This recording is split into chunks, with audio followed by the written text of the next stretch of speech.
여러분, 대한민국 상권 1번지 하면 어디가 떠오르세요? 바로 명동이죠. 근데요, 우리가 안다고 생각했던 바로 그곳이 지금 완전히 다른 얼굴로 다시 태어나고 있다는 사실 알고 계셨나요? 우리가 알던 명동은 이제 없다고 해도 과언이 아닐 정도인데요. 어떻게 이런 일이 가능했을까요? 그 놀라운 변신의 과정을 지금부터 하나씩 파헤쳐 보겠습니다. 자, 여러분 머릿속에 명동을 한번 떠올려 보세요. 아마 화장품 가게들 쫙 늘어서 있고 맛있는 길거리 음식에 사람들로 발 디딜 틈도 없는 그런 풍경이 그려지시죠?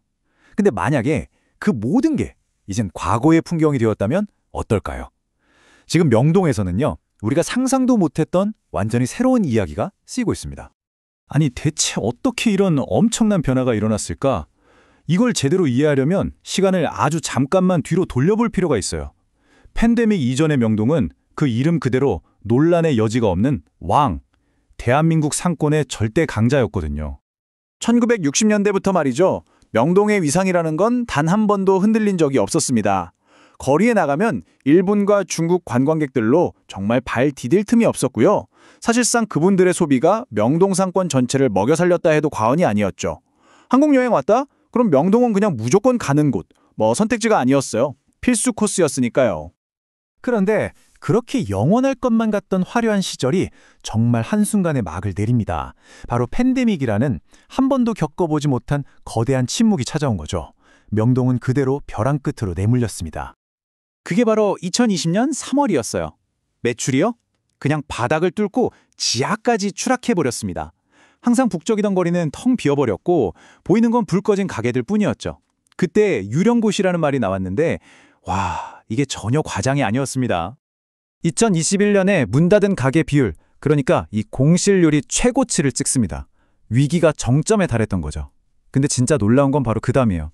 세상에 불과 3년 만에 이 공실률이 5% 밑으로 뚝 떨어진 겁니다.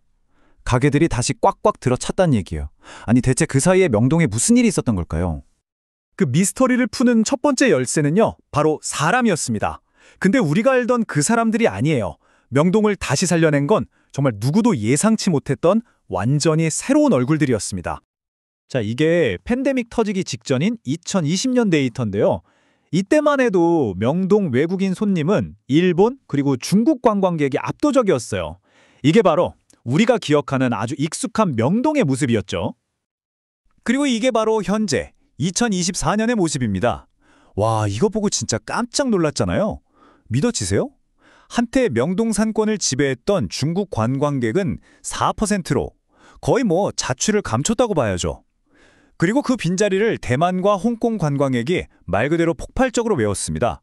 동남아 국가들의 약진도 엄청나고요. 와, 이건 명동의 주인이 완전히 바뀐 겁니다.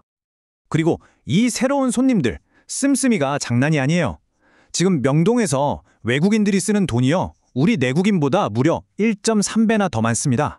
이분들이 바로 죽어가던 명동을 살린 새로운 심장이었던 거죠. 자, 그럼 이 새로운 방문객들은 명동에 와서 대체 어디에 돈을 쓰고 있을까요? 바로 이 지점에서 우리는 명동의 경제지도가 아예 통째로 송두리째 뒤바뀌는 정면을 목격하게 됩니다.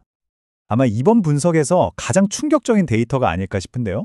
명동의 DNA가 어떻게 변했는지 이 표 하나로 그냥 다 설명이 됩니다. 보세요. 불과 2년 전만 해도요, 매출의 절반이 넘는 55%를 차지했던 게 식음료, 그러니까 F&B였어요. 근데 지금은요, 단 5%로 곤두박질 쳤습니다. 그럼 이 어마어마한 공백을 누가 채웠냐? 바로 호텔 같은 숙박업, 그리고 각종 소매업이었던 겁니다. 특히 이 숙박업의 성장은요, 와, 이건 경이롭다는 말밖에 안 나와요. 단 1년 만에 매출이 270%가 폭증했습니다.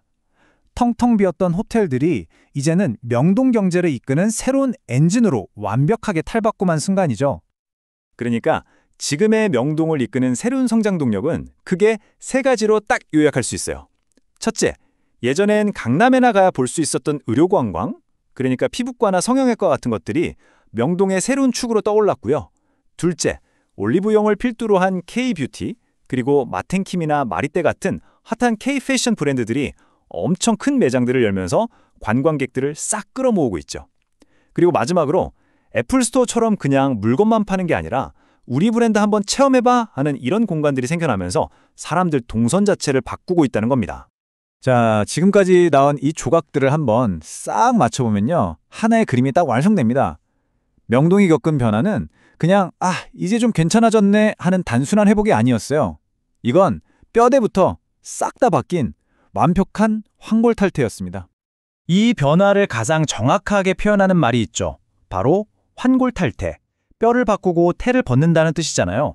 말 그대로 명동은 과거의 모습을 완전히 벗어던지고 아예 다른 존재로 다시 태어난 겁니다. 생각해보세요. 예전의 명동은 그냥 쇼핑하고 밥 먹는 동네였잖아요. 근데 지금의 명동은 완전히 달라요. 피부 관리 받고 좋은 호텔에서 묵고 또 특별한 브랜드 경험을 하기 위해서 일부러 찾아오는 목적지가 된 거죠. 결국 핵심은 이겁니다. 명동은 과거로 돌아가지 않았어요. 그게 중요한 거예요. 대신에 팬데믹이 남긴 그 거대한 빈 공간을 완전히 새로운 산업, 새로운 방문객들로 채우면서 상권의 유전자, 그 DNA 자체를 바꿔버린 겁니다. 위기를 기회로 만들어서 스스로를 재창조한 명동의 이야기 어떠셨나요? 이건 결국 진화하지 않으면 살아남을 수 없다는 걸 정말 극적으로 보여주는 사례 같아요. 자, 한번 환골탈태에 성공한 명동. 과연 이 도시의 다음 변신은 또 어떤 모습일까요? 그 미래가 더 궁금해집니다.